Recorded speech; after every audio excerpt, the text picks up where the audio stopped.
US, right now, everything that's been working has pretty much just been put to the downside. Anything that's inverse.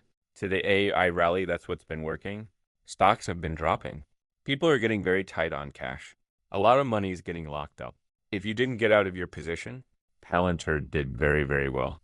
The market used it as an opportunity to sell into strength.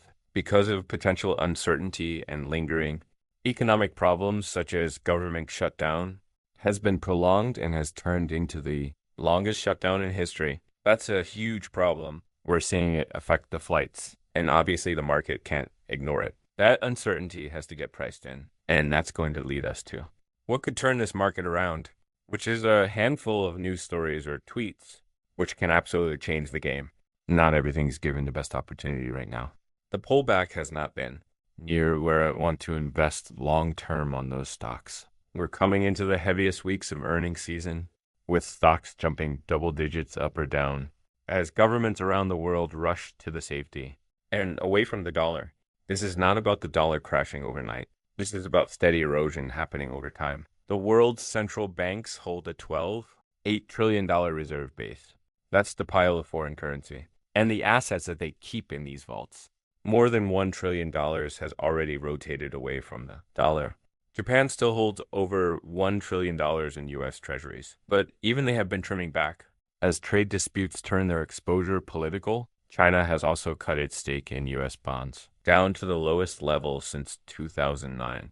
At the same time, BRICS nations are setting up alternatives, rubles and dirhams for oil, yuan settlement pilots, and local currency lending through their development bank. Central banks have been buying gold at the fastest pace in modern history. U.S. pensions like the Michigan's retirement system have already started filing for Bitcoin ETF exposure. Global central bank reserves are shrinking by the trillions. Foreign sellers are stepping back from the U.S. treasuries.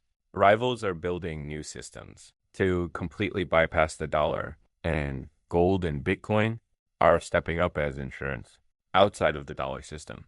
Gold was the way to step outside of the dollar system. Safe but slow, but crypto is the complete. It's liquid. It's borderless, and it's built for a digital economy. In the past, the problem was never the asset. It was the access, requiring complicated digital wallets, exchanges the custody risk, and that kept serious money on the sidelines. There were just too many barriers for entry. Over the last 12 months, Bitcoin is up over 49%. Gold is up over 43%. 8% all while S&P 500. Total return is around 18%. It's the exact same window, and it's a very clean comparison. That's what happens when an alternative goes from a fringe item with a lot of barriers to entry to becoming registered liquid vehicle that you can size and rebalance when you need to, and that's the whole point. Crypto has completely grown up with these apps because they're now packaged, they're easily accessible, they're cost efficient, and they're now pretty transparent where some investors allocated to these apps, where it can easily sit right next to their SP 500 index in the same brokerage account. There's nothing new to set up. And that's why some find it so attractive for their pensions, and most definitely for retail investors. And it's not just the products maturing. The global money flows are confirming this shift. China's U.S. Treasury holdings tell the same story. They're down to about $782 billion. That happens to be the lowest in over a decade, off nearly $400 billion from their peak. And the selling hasn't been just simply a one-off. This has been pretty steady, and it's been month after month. At this rate, China will have walked away from U.S. Treasuries in about 10 years. Meanwhile, the purchase of gold hasn't slowed one bit. This isn't about betting against the dollar. It's about not leaving your portfolio exposed. While the erosion is happening, gold is still a neutral hedge. It's outside of politics. It's outside printing. I've had a small part of my portfolio in gold for years.